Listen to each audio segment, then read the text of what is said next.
La friterie est un monde en soi, un lieu d'aventure et de poésie vivante. Les clients s'y retrouvent en ville ou en banlieue, dans les villages ou les hameaux. Ils viennent y raconter leur vie ou commenter les événements régionaux, tout en surveillant étroitement et impatiemment tous les gestes du patron. Celui qui s'est réfugié ne fût-ce qu'une fois dans sa vie, sous l'auvent d'une friterie un jour d'averse, le dos appuyé à la paroi pour tenir ses frites au sec, peut vraiment saisir les aspects romantiques de la friterie.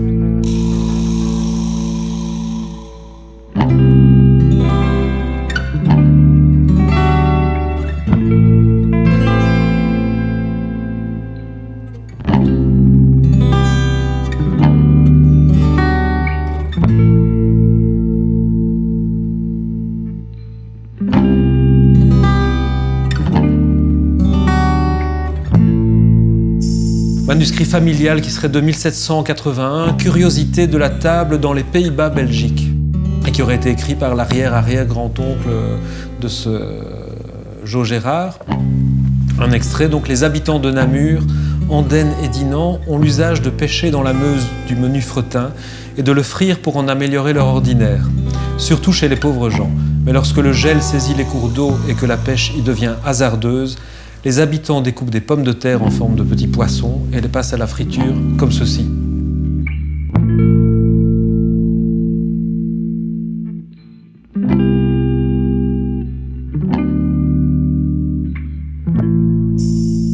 Alors ce qui est assez amusant, c'est qu'il y a une précision dans ce texte disant « Cette pratique remonte déjà à plus de 100 années », ce qui nous ramène alors de facto à 1681.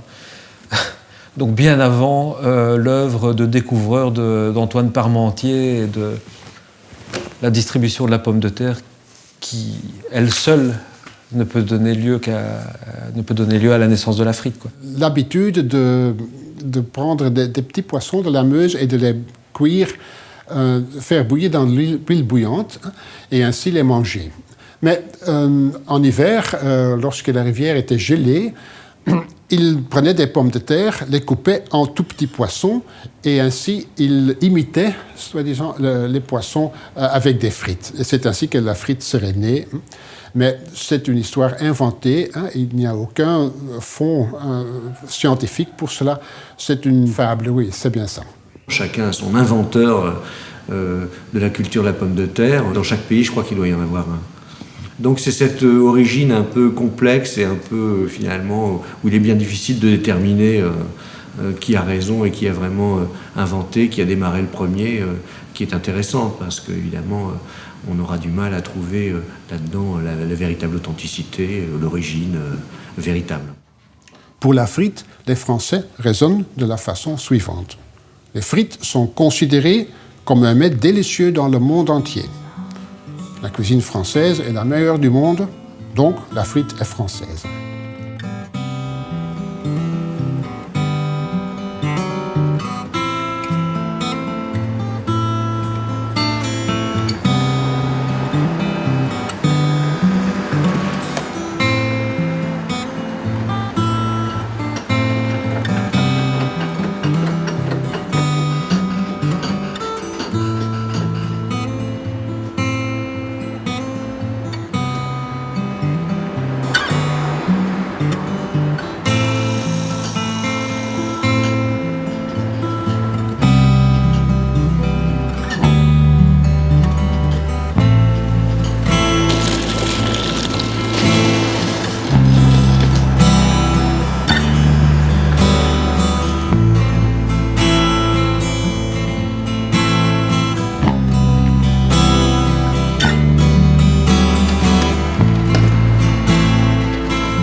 Comme l'écrivait un chroniqueur dans un journal au XIXe siècle, il parlait de délicieuses petites choses croustillantes, en parlant des frites que l'on connaissait par exemple sur la place d'Hazebrouck.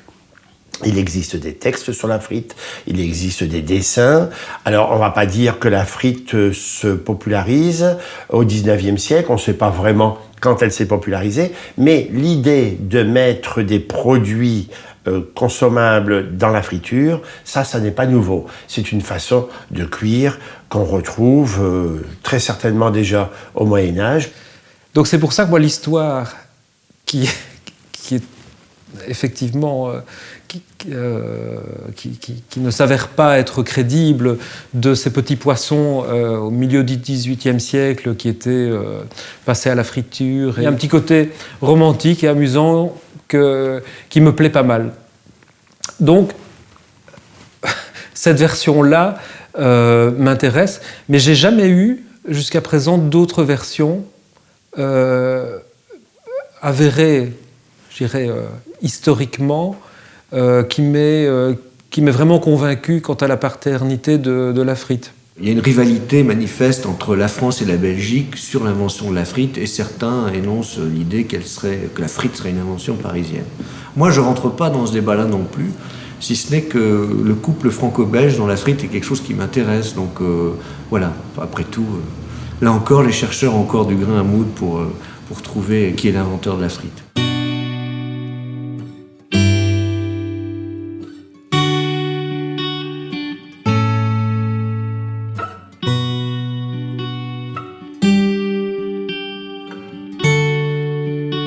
Il n'y a que deux pays qui se disputent l'honneur d'avoir inventé la frite, c'est la Belgique et c'est la France. Pour la France, le problème est un peu compliqué parce qu'une fois que les Français ont l'idée que la frite est née chez eux, il est impossible de leur faire changer d'avis. J'ai essayé de lire la littérature existante à ce sujet. Effectivement, je suis vite tombé sur les débats qui avaient lieu entre souvent wallons et français sur l'origine, notamment à partir de l'expression French fries, donc, qui était soi-disant issue des militaires anglais ou américains qui débarquaient donc, sur les côtes de Dunkerque ou en Belgique et qui découvraient la frite à cette époque-là. Je crois même qu'ils l'ont ramenée pour beaucoup aux États-Unis. Mais c'est pareil, j'en ai pas tiré de conclusion stricte. Je crois que le débat est resté ouvert et l'est encore. L'origine de la friterie, je parle bien, pas de la frite, mais de la friterie, donc la construction dans la rue ou sur la place où on vend des frites en public, ça c'est d'après moi, une invention belge. Invention entre parenthèses, évidemment. C'est pas réellement une invention, mais un phénomène belge, disons. On sait, il y a des sources historiques qui confirment donc que les premières friteries en Belgique existaient déjà en 1838. Il faut savoir que la Belgique a été fondée en 1830. Ça n'est pas d'aujourd'hui. Je possède moi-même un dessin d'un artiste hazebrouckois du 19e siècle, où l'on voit d'ailleurs une baraque à frites.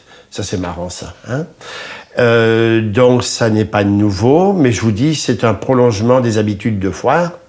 On n'aimait pas beaucoup la pomme de terre. La pomme de terre n'était pas aimée par le peuple. On considérait la pomme de terre surtout comme de la nourriture pour les cochons et les prisonniers. Donc, les mérites culinaires de la pomme de terre n'étaient pas reconnus. Ça a pris beaucoup de temps. En France, on a eu Parmentier, qui, dans le XVIIIe siècle, a fait beaucoup pour faire mieux connaître la pomme de terre par la population. Et c'est Charles de l'Écluse, qui était un botaniste de la région, qui a apporté chez nous, en Flandre, donc la pomme de terre, bien avant que Parmentier n'essaie de la valoriser en France. Donc, en 1573, ce texte mentionne un stock de pommes de terre. Ce stock provenait évidemment du champ de pommes de terre de la Sainte-Thérèse parce que c'était le seul champ à ce moment-là en Europe. Donc, elle n'était pas seulement la première à cultiver la pomme de terre en Europe, mais aussi la première à vendre des pommes de terre. Elle était donc la première négociante de pommes de terre en Europe. Les Espagnols, comme les Portugais à l'époque, c'est-à-dire surtout 15e et 16e siècle surtout, ils sont partis conquérir l'Amérique centrale, l'Amérique du Sud, et chacun y a amené une part d'héritage du moment qu'elle était économiquement intéressante. Ça a été le cas, entre autres, pour les pommes de terre. Et la Sainte-Thérèse savait donc déjà sur la pomme de terre avant même que la pomme de terre soit arrivée en Espagne. Donc elle s'intéressait pour ça, pas seulement à cause de ses frères et son père, mais aussi parce que la Sainte-Thérèse elle s'intéressait beaucoup à la cuisine. Elle aimait cuisiner, beaucoup, ce qui est assez rare pour une sainte. Enfin, à ce moment-là, elle n'était pas encore une sainte. Quant aux produits frits, c'est vrai que cuire à l'eau, c'est bien, c'est sympathique, mais ça manque quelquefois de saveur. Je pense tout particulièrement aux pommes de terre. Mais les pommes de terre, si on les découpe en bâtonnets et qu'on les met dans l'huile bouillante, évidemment, on aura un produit tout à fait différent. La première à manger des pommes de terre tous les jours était la Sainte Thérèse d'Avila, dans son cloître à Séville. Cela mérite réflexion. Sous quelle forme Thérèse les mangeait-elle? Seulement cuites dans leur pelure, ou osa-t-elle quelquefois les faire cuire dans de l'huile? Elle était une femme qui savait apprécier les bons côtés de la vie. Et pour ce qui concerne la nourriture et les satisfactions culinaires, l'Église catholique a toujours été très libérale. La pomme de terre était pour elle le symbole de l'humilité et de la soumission au Seigneur. Mais les jours exceptionnellement sacrés ne pouvaient-elles pas lui faire subir un traitement également exceptionnel? Dieu ne pourrait en prendre ombrage. De plus, il y avait encore le dogme de la transsubstantiation qui disait « Ceci est mon corps, ceci est mon sang ». La voie était ouverte pour une interprétation plus large. Cela devint encore plus prégnant lorsqu'elle tailla des petits Christ dans ses pommes de terre. Une forme plus humble d'union mystique était quasiment impensable et en même temps, cuit dans de l'huile bouillante, c'était délicieux. Il devait arriver que les petits Christ se morcelaient. Un bras d'un côté, deux jambes de l'autre. C'est ainsi et pas autrement que la frite est née. Elle est essentiellement catholique romaine. Avila est la ville sainte des amateurs de frites.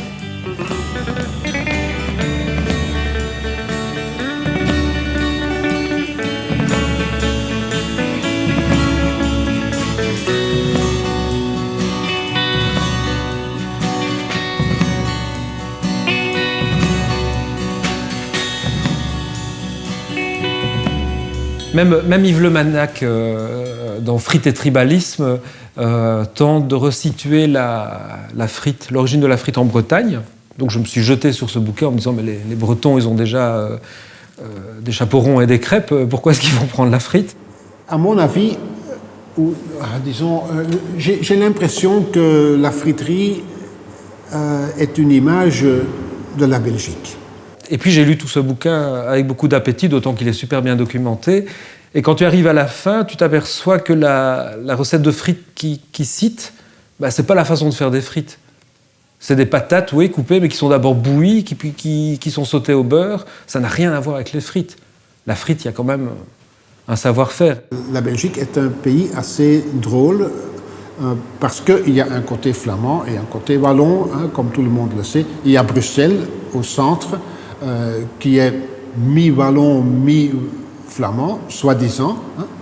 Tout le monde sait que c'est plutôt français, mais soit.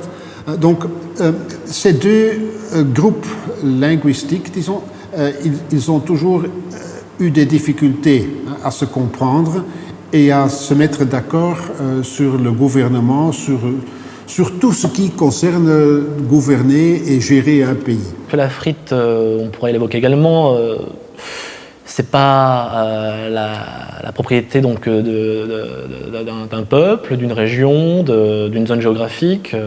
C'est la frite, je crois sincèrement, est universelle. La frite est apatride. La Belgique est un pays en difficulté. Donc, pour les hommes politiques, il est très difficile de prendre des décisions. C'est pour ça qu'ils doivent toujours improviser à court terme. On n'a pas de vue de long terme, c'est pas possible. Donc on improvise. La mentalité d'improviser est typique pour la Belgique. Et on voit cet esprit d'improvisation aussi dans la friterie, dans la façon dont une friterie est construite. Tout est fortuit, tout est pour le moment. Ça peut changer l'année prochaine, ou ça peut disparaître l'année prochaine, tout à fait. On a d'ailleurs développé donc, dans notre amicale de la frite, on a développé donc une section internationale fritutionniste qui est née de cette idée. C'est qu'effectivement, la frite existe et est traduite dans beaucoup de pays et dans beaucoup de langues. On la trouve effectivement par rapport à l'origine de la pomme de terre, on la trouve en Amérique du Sud, on la trouve aussi au Japon, on la trouve également aux États-Unis, on la trouve en Europe évidemment, en Belgique, en France, dans le Nord. Je crois pouvoir dire aussi que ce qui était donc les anciennes baraques, puisqu'on parle de baraques, on parlait de baraques précédemment, tout ce qui était camion à pizza dans le sud de la France, progressivement, je ne dirais pas ça serait un fantasme, est remplacé par des baraques à frites, mais on voit apparaître des baraques à frites qu'on ne voyait pas apparaître par le passé. C'est sûr que soit le cœur de la frite est tellement gros qu'il a débordé sur le nord de la France, soit vous êtes très buvard et vous avez absorbé le meilleur de la Belgique. C'est très chauvin ce que je dis finalement. Quand je disais que la frite était apatride, j'y crois vraiment parce qu'effectivement, pour résumer la chose simplement, je pense surtout que la frite tombe du côté où elle penche. Toujours. C'est-à-dire qu'effectivement, certains revendiqueront que la frite est belge, d'autres revendiqueront que la frite est nord-pas-de-calaisienne, on va dire. Ça ne m'intéresse pas. Je pense réellement que, surtout, elle se décline, cette frite, à toutes les sauces, ça c'est évident, mais qu'elle appartient à tout le monde, donc à personne. C'est un débat stérile, je pense, surtout donc, la paternité donc, de la frite. Je ne vois pas l'intérêt. Si les Belges veulent revendiquer la paternité de la frite, c'est peut-être qu'ils ont n'ont pas envie de régler leur situation entre Flamands et Wallons. Ça, c'est mon point de vue. Je ne vais pas me faire des amis en disant ça. Je dis simplement que c'est un faux problème. Ouais, c'est pour ça que la frite est intéressante, parce que c'est une façon d'affirmer une sorte d'identité nationale, mais de façon un peu gauloise et humoristique. Parce qu'un fanion avec une frite dessus, on ne fera jamais des défilés sérieux. Je n'ai pas d'idéal de la frite. Il faut accepter la frite dans sa différence.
Oui, il y a un archétype de la friterie qui effectivement, au-delà des formes différentes qu'elles prennent, voilà, il y a toujours une cheminée qui s'échappe, une fumée qui s'échappe d'un moment d'une cheminée, il y a toujours une ouverture, il y a toujours 2-3 personnes minimum devant, sauf pour les fritiers malheureux, bien sûr, mais enfin, je veux dire, il y a effectivement un type friterie. Ce qui est vrai, c'est que aucune baraque à frites ne se ressemble. C'est qu'effectivement, on peut partir du principe qu'une baraque à frites, à l'origine, est un élément de mobilier mobile, donc une caravane, pour des questions aussi d'autorisation délivrées par les mairies. De moins en moins le sont, parce qu'effectivement, pour des questions maintenant donc, de législation, d'hygiène, dira-t-on, de sécurité plutôt, on souhaite qu'elle soit de plus en plus donc, construite en dur, donc sédentaire. Ça retire une part du charme au sujet. Maintenant, moi, ce qui m'intéresse aussi effectivement dans l'objet architectural, c'est la customisation de la caravane, par exemple. Effectivement, pour revenir donc à ce qu'on disait précédemment, donc tout ce qu'il y a autour de la frite, ça en fait partie, effectivement, le décor, par exemple. On imagine difficilement comment on peut arriver à une construction pareille. Mais quand même, on y voit une liberté et un sans-gêne aussi. Hein. Ils font comme ça, sans trop réfléchir. Hein. Ils construisent leur baraque ou installent leur bus. Donc je disais que l'architecte, on n'a pas besoin d'un architecte pour implanter, ni d'un urbaniste pour implanter la baraque à frites. Et effectivement, et encore une fois, je crois que ça rejoint aussi la mise en scène qui est faite par les baraques à frites. C'est-à-dire que c'est souvent chez Corinne, chez Brigitte, chez Alain, etc. Donc il y a cet aspect accueillant et puis mise en scène, encore une fois, de l'espace et de la baraque. Encore une fois, on n'est pas dans un objet, on n'est pas dans une vitrine ou un objet marchand en tant que tel, on est dans une générosité, presque. J'ai envie de dire que c'est presque une architecture de générosité.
On dirait à première vue que c'est quelque chose pour le peuple, pour le bas peuple, les pauvres, mais ce n'est pas vrai du tout.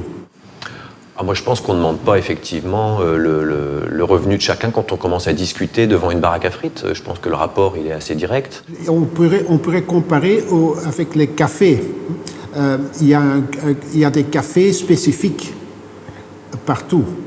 Il y a des cafés pour étudiants. Il y a des cafés bourgeois où on voit vraiment les gens plutôt aisés. Donc, ça ne s'entremélange pas. Ça reste séparé. Mais la friterie, là, tout le monde vient ensemble.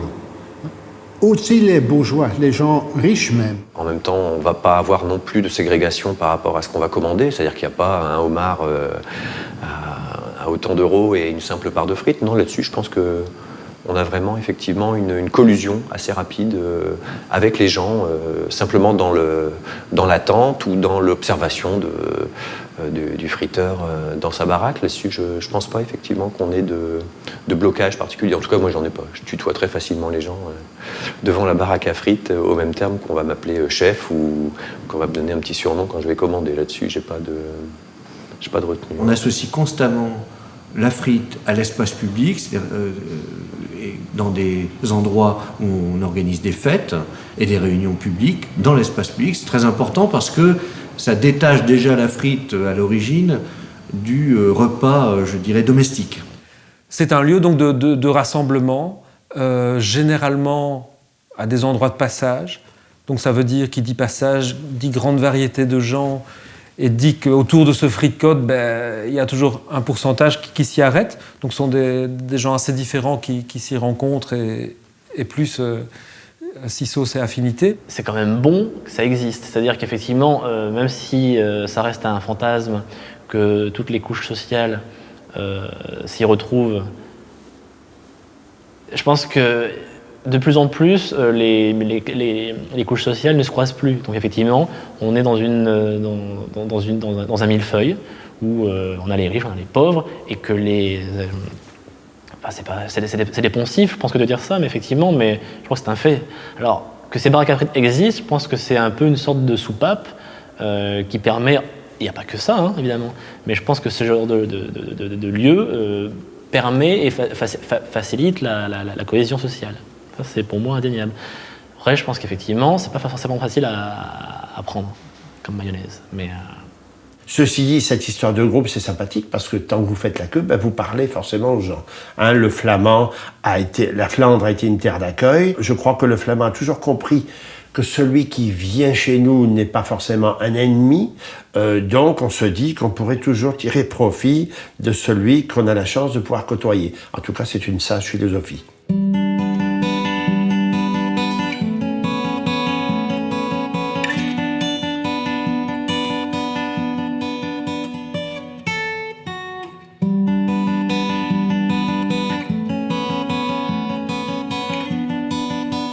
Disons, le fast-food est industriel. La friterie est personnelle et individuelle.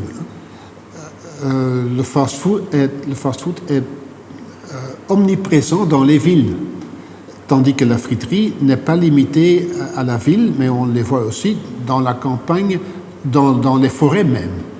On les trouve partout, à la mer, n'importe. La friterie peut s'installer n'importe où et peut aussi disparaître d'un jour à l'autre, tandis qu'un McDo, une fois qu'il est là, il reste là.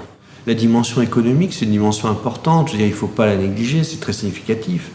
Hein, par exemple, le fait que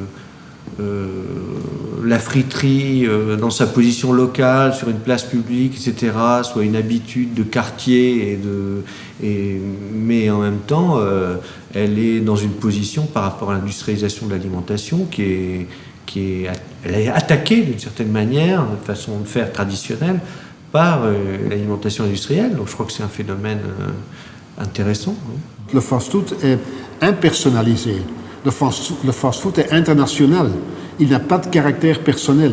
Le patron, on ne connaît pas. Qui est le boss, le big boss du fast-food, on ne le voit pas. On voit du personnel, que ce sont des jeunes qui disparaissent eux aussi. 3 semaines plus tard, il y en a d'autres qui travaillent là. Tandis que le fritier, le frituriste, hein, il reste, c'est toujours le même homme, c'est une affaire de famille. C'est pas un multinational. Ça, c'est intéressant aussi. Je crois qu'il y a eu un grand développement de ces dernières années aussi, un intérêt pour voir entre guillemets, de regarder faire ou de voir faire la bouffe. J'ai pas d'autre terme à utiliser là-dessus. On voit la frite en train de se faire, on voit la préparation en train de se faire. Et je sais qu'il y a des grands restaurants qui ont développé ça comme concept, c'est-à-dire de voir la préparation culinaire, de voir les cuisines, d'avoir comme ça une vitrine là-dessus. La baraque à frites a tout de suite offert cette facilité et ce plaisir-là. Hein. Je crois que le plaisir, c'est aussi de voir la frite en train de se faire avant de la consommer, plus que de sortir quelque chose comme ça d'un frigo et de le donner à manger. D'ailleurs, ce qui est paradoxal, c'est que cet aspect préparation est plutôt masqué dans les fast-foods, alors que dans la baraque à frites, elle est offerte. L'humour qu'on voit dans la friterie, le caractère familial, le caractère personnel, aussi l'accueil qui est toujours personnalisé parce que le propriétaire de la friterie connaît ses clients. Et il est dans la place, il est dans la rue depuis longtemps, il fait un contrôle social, il connaît ses clients, il sait ce qui arrive dans son quartier, tout le monde le connaît. Oui, les différences sont très très grandes. Il y en a d'autres. Là encore, des historiens très sérieux citent très souvent le développement industriel comme un facteur de développement du cornet de frites, de la vente de la frite et de sa consommation. Donc on peut imaginer qu'on va là du 16e en fait au 19e et qu'au 19e ça se développe énormément, y compris bien sûr dans nos régions qui sont industrielles, le nord de la France, le sud de la Belgique, les Pays-Bas.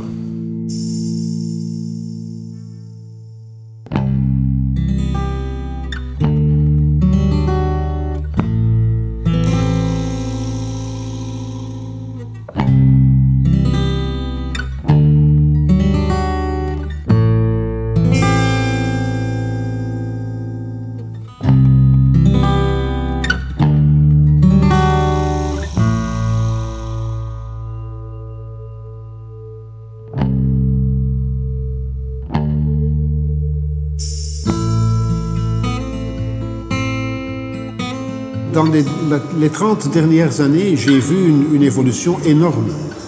Tous ces baraques que j'ai photographiées ont disparu, pas toutes, mais quand même une grande quantité, on ne les voit plus. C'est à cause du temps qui a détruit, qui a sapé les baraques à frites, mais c'est aussi à cause, et surtout à cause des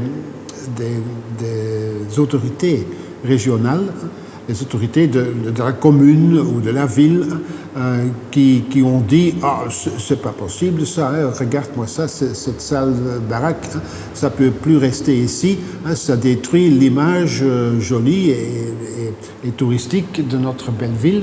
Hein. » Un des questionnements aussi que j'amenais dans le mémoire, c'était justement cette volonté qu'avaient des municipalités de venir demander à des friteries de s'installer en dur, de quitter l'aspect éphémère et nomade qu'elles avaient jusque-là, alors soit par mesure hygiéniste, soit par, on va dire, règles urbanistiques ou règles municipales qu'il fallait appliquer à tout commerce, et aussi quelquefois pour un aspect sanitaire simplement, ou du droit du travail lié à ce truc.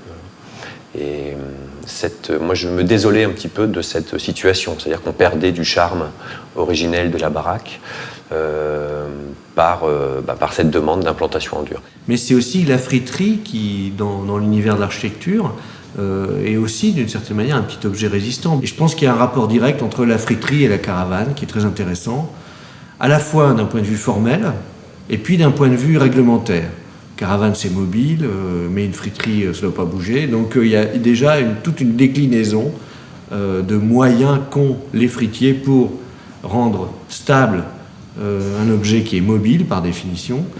Et puis aussi, il y a l'idée que la friterie de caravane est issue des architectures de la croissance. C'est le développement de la caravane, les années 60 en gros. Et puis peut-être aussi le recyclage d'un stock de caravanes qui explique aussi, vous voyez, la corrélation entre une réglementation, la friterie doit pouvoir se déplacer, et puis un objet qui est utilisable, qui est vidé, hein, évidemment, complètement, et transformé en cuisine.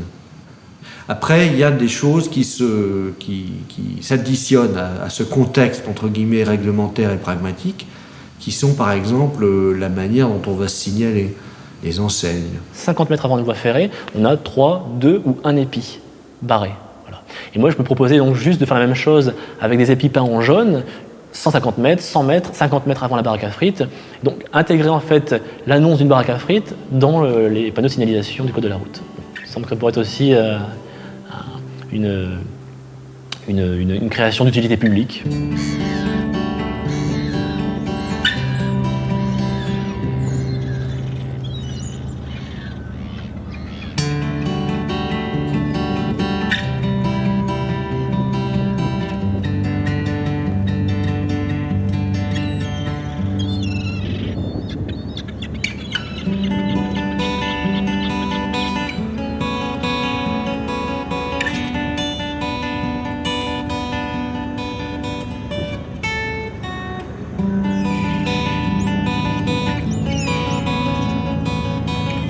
Il y a des municipalités ou des quartiers qui sont tellement attachés à leur lieu de vente temporaire qu'ils l'ont fossilisé. Et donc la friterie est devenue un mobilier urbain au même titre qu'un abribus.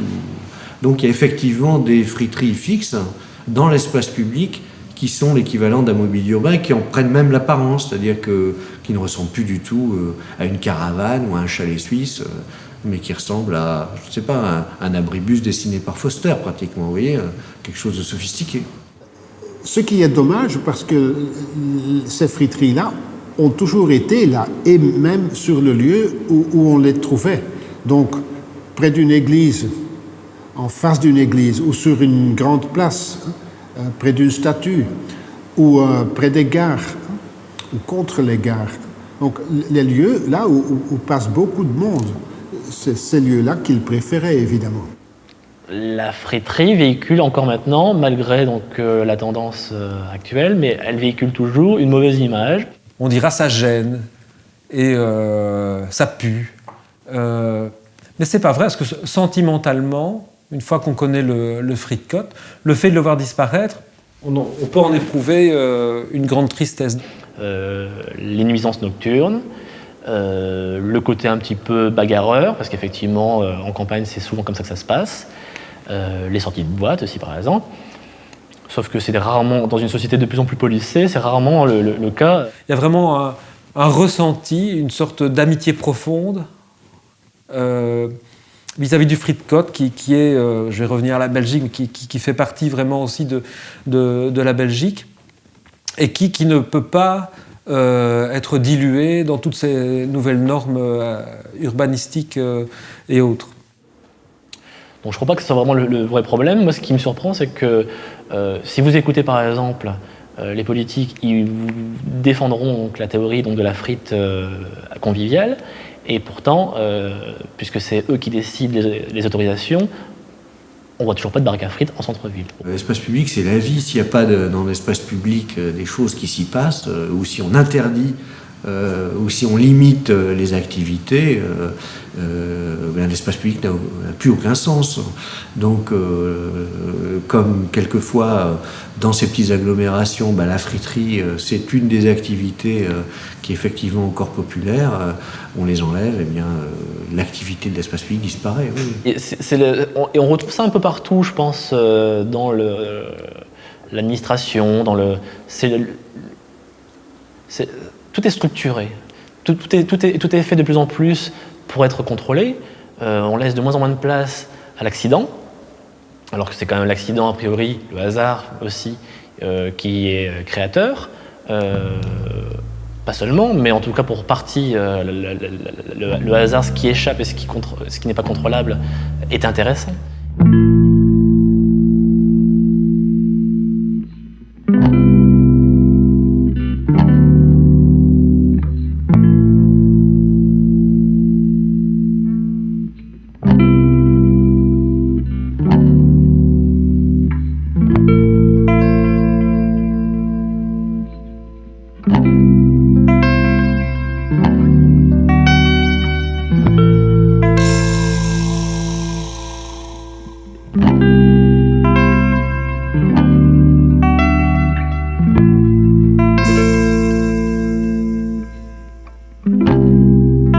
Bon, ce qui se passe avec le temps, c'est que tous ces Friedecote, ces frites, disparaissent pour des raisons qui correspondent bien souvent à notre époque. C'est là que le Friedecote devient subversif, dans le sens où il est de plus en plus en marge avec la société telle qu'elle évolue. Il y en a de moins en moins en Belgique, et ça, c'est vraiment un drame. Et il serait dommage de reléguer ça uniquement dans un musée. C'est pour ça que je réfléchis aussi, de mon côté, à des façons de l'affirmer, de le maintenir vivant. Protéger un bassin de friterie, par exemple, pour faire une analogie avec le bassin minier, au titre de l'UNESCO, me semblerait dangereux. C'est aussi, quand on protège quelque chose à l'UNESCO, c'est aussi parce qu'on a beaucoup détruit. Le jour où on protégera les friteries au titre du patrimoine mondial, il sera temps de s'inquiéter, parce que je pense que, justement, sans doute, l'authenticité des friteries aura complètement disparu. Mais c'est pas ça le plus important. Ce qui est le plus important, effectivement, c'est tout ce que le cerveau construit autour de la frite. C'est-à-dire qu'effectivement, le souvenir qu'il en a, on peut associer ça également aussi donc, à une rencontre. On peut également se souvenir donc, de la frite parce qu'effectivement, on rentre de discothèque, parce qu'on va à la mer, parce qu'on... pour un tas de raisons. Donc c'est plutôt ce qu'il y a autour de la frite qui, je trouve, donne le goût et sa saveur. Ça, c'est assez amusant. On a deux cartes postales de Leuven, ou Louvain, en français, et on s'aperçoit que ce sont deux périodes très différentes. Il y a une ancienne, je ne vais pas regarder les dates maintenant, encore en noir et blanc, l'autre en couleur, et on y retrouve le Friedecote qui était au pied de l'église, mais qui au fil des années s'est développé. Ici, on a une petite baraque qui fait peut-être 2,50 m de large, et là, on s'aperçoit, ça doit être dans les années, d'après les voitures, c'est années 60, qui fait 3 fois la surface maintenant. Mais je ne sais pas s'il existe encore, évidemment. Les Friedecote ont toujours été là. On a toujours trouvé à côté d'une gare, à côté d'une église. J'ai des souvenirs d'enfance où c'était pas normal qu'une place, qu'une église, église peut-être moins, mais qu'une gare en tout cas certainement, qu'un stade de foot évidemment, et ainsi de suite, n'ait pas son Friedecote à côté. On aime surtout la friterie à cause pour les frites. C'est que tout le monde aime les frites. Je n'ai jamais rencontré une personne qui n'aimait pas les frites. Même les petits-enfants aiment les frites. Pourtant, les petits-enfants peuvent être très difficiles.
Ça me rappelle des souvenirs, le dimanche soir, aller à la friterie, à la baraque sur la place du village, avec un saladier et du sopalin, demander 6 portions et voir le fritier en mettre une 7e à l'œil. Rien de tel pour fidéliser le client. C'est vraiment populaire aussi dans ce sens-là, c'est-à-dire qu'on s'oppose à tout ce qui est la convention bourgeoise de manger à table. Donc le saladier, vous voyez, il est à mi-chemin, on va à la friterie, mais on va chercher un plat qu'on mange à table, peut-être même avec une serviette, un couteau, une fourchette et une assiette. Donc là, c'est une perversion, à mon avis, mais une perversion agréable, parce que dans le Nord, le dimanche soir, par exemple, il y a énormément encore de familles qui font ça. Ce que j'aime aussi, par exemple, notamment dans la friterie du coin, c'est la relation qui s'installe dans la durée. Tutoiement, très souvent, ce qui n'est pas forcément toujours le cas dès que vous arrivez pour la première fois. Et puis ensuite, les conversations. Donc, le sujet dérive, quoi. On ne parle plus des frites très souvent, on sait très bien ce que la personne va prendre en face de vous. Donc on va directement à l'essentiel, on prend des nouvelles de la famille, on prend des nouvelles des vacances. Bon. Donc on reproduit le même schéma quand tout d'un coup la fidélité est installée. On retrouve le même schéma que la relation amicale qu'on pourrait avoir donc, avec les copains. J'ai pas vraiment de nostalgie liée à la frite en réalité. Ce qui me semble intéressant, c'est que justement il y ait des frites extrêmement différentes et des friteries extrêmement différentes. Et même on pourrait dire que le niveau sanitaire des friteries est extrêmement variable. Et il ne faut pas croire, il arrive de manger des frites qui sont délicieuses dans des conditions, je dirais, sanitaires absolument déplorables. On peut être nostalgique, on peut penser à sa jeunesse ou être avec des amis et retourner à la friterie, pourquoi pas. Moi, comme tout à l'heure, j'évoquais donc la frite comme souvenir d'enfance, comme petite Madeleine. Moi, j'associe la frite idéale pour moi, c'est, comme beaucoup, j'imagine, mais la frite cuite à la graisse de bœuf, dans 2 bains différents, à température différente, dans des filtres à café. Voilà, dans des filtres à café, je ne vois pas quoi c'est idéal, c'est ça. La nostalgie, c'est le cornet de frites. Le cornet de frites fait avec le papier, et puis la simplicité, et même la manière, il y a tout un savoir-faire concernant le cornet, comment on le fabrique, parce que les cornets au départ sont des feuilles de papier qu'on transforme en cornet. Donc voilà, il y a toute une nostalgie du cornet de frites qui a été remplacée par la barquette. La barquette dont on sait, la grande caractéristique de la barquette, c'est qu'elle est infiniment plus petite que le contenu qu'on y met. Donc les frites fraîches, oui, non. La cuisson, le goût, la graisse, la taille des portions, la couleur, l'odeur, la croustillance, la texture de la chair. Donc toutes ces choses-là sont très importantes puisque c'est ce qui va définir ensuite donc, le souvenir que cela va créer donc, sur le client. Moi, c'est vrai que j'ai toujours consommé les frites plus comme une friandise, presque comme un vrai repas. C'est-à-dire que c'est, en tout cas en ce qui me concerne, j'étais capable d'en manger à 4 heures le soir ou si c'est ouvert. La frite, ce n'est pas uniquement une alimentation. À mes yeux, c'est tout sauf une alimentation. C'est plutôt une friandise à mettre au même rayon que les chichis, les churros, les gaufres, les crêpes. Donc c'est un mets qui accompagne. Il m'est arrivé moi-même, à Bruges par exemple, au pied du beffroi, à 4h30 de l'après-midi, ça commençait à sortir bon la frite, je me dis mince, je me laisserais bien tenter. Voilà. Ensuite viendront toutes les sauces proposées, donc qui vont de la mayonnaise, élément de base, jusqu'à la sauce King Kong, Mister Oignon. Plus on a de choix, plus on a de goûts différents. Mais au-delà de ça, ça nous ramène à une forme d'exotisme de la pomme de terre, c'est-à-dire qu'en fait les sauces, et leurs noms notamment, sont une incitation au voyage, quoi. Je vais vous faire rêver alors. Je vais vous lire une petite poésie, qui est donc une carte postale que nous avons éditée donc, sur les baraques à frites, inspirée donc, du tableau de Mendeleïev, la classification des éléments chimiques. Mayonnaise, vinaigre, piccalilli béarnaise, barbecue, moutarde poivre, tomato ketchup. Tartare cocktail, tabasco bourgui burger, ail yaourt, provençal. Brésil, curry, harissa samouraï, Bicky Hot King Kong, fil américain fromage. Hollandaise, banzai, pickles mammouth, burger triple, céleri. Hawaï, ail, pili, extra américaine, chasseur andalouse, piquante. Chili, tomate grecque, poutine, presto tzigane, Bicky dressing aioli. Aubergine, champignons, paprika poivre vert mexicaine, Bicky brune américaine, curry tomate, pita, oignon réfort, ravigore riche, jus de viande Worcester, sans oublier les sauces rares et à rayonnement limité, pesto, sauce maison, guacamole, ananas, chocolat, lapin, merguez, citron, olive, pistou, shogun et la dernière, pour les frites qui n'ont pas de goût, la sauce frite. La frite n'est pas sérieuse et heureusement, et surtout c'est toujours plus beau quand c'est inutile. Alors voilà, passons là-dessus.